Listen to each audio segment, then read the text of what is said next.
A land of windswept mesas and vast grassy plains, Mulgore is the home to many beasts and creatures, but still remains the ancestral homeland and starting zone to the Tauren. But have you ever wondered why?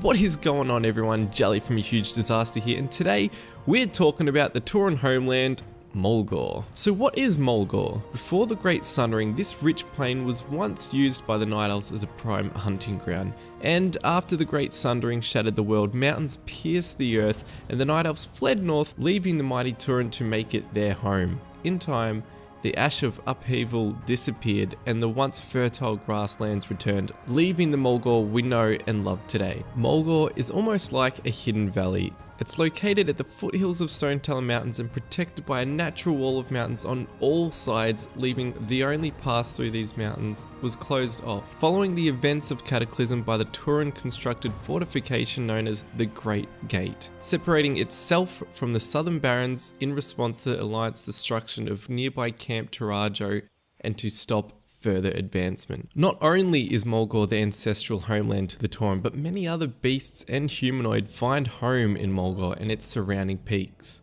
Being such an open grassy area, naturally boars, carrion birds, cougars, kodos, tall striders and wolves can all be found roaming around the place. But despite the serene landscape and the pine-scented breeze, Mulgore is troubled with some of the other humanoids found in the land. The Grim Totem tribe try to take vengeance against the other Tauren by poisoning their water wells and take over Thunderbluff. Brambleblade Ravine and the sacred Red Rocks are overrun by Quillboars. The Goblin Run Venture Company infests the three sacred water wells of Mulgore, as well as the Ventureco mine in the eastern mountain face. The Windfury Harpy tribe lay claim to the extreme northern reaches of Mulgore and the southeast mountain face. A tribe of Gnolls have also made their way somehow into Mulgore and are known as the Pale Mane.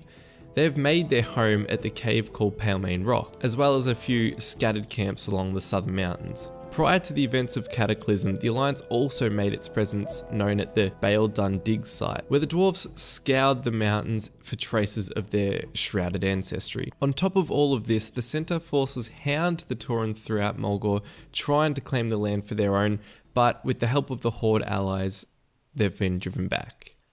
So, how did the Tauren become allies of the Horde anyway? The Tauren met with Thrall and his orcs when they landed in Kalimdor. Looking to the orcs for protection, they saw kindred spirits with honour and power.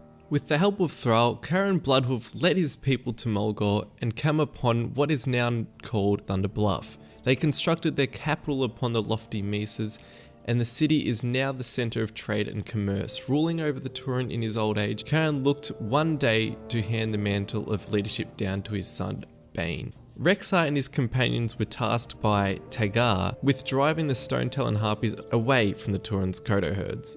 Mulgore was also home to a large group of Centaur who had captured Bane Bloodhoof. With the help of Boven Wind Totem, Rexxar rescued Bane and brought the Tauren back into the Horde. Now, with Thunderbluff being the main settlement in Mulgore, what are some of the other notable locations in the area? Well, for starters, Camp Narachi stands as the principal training camp for all young Tauren.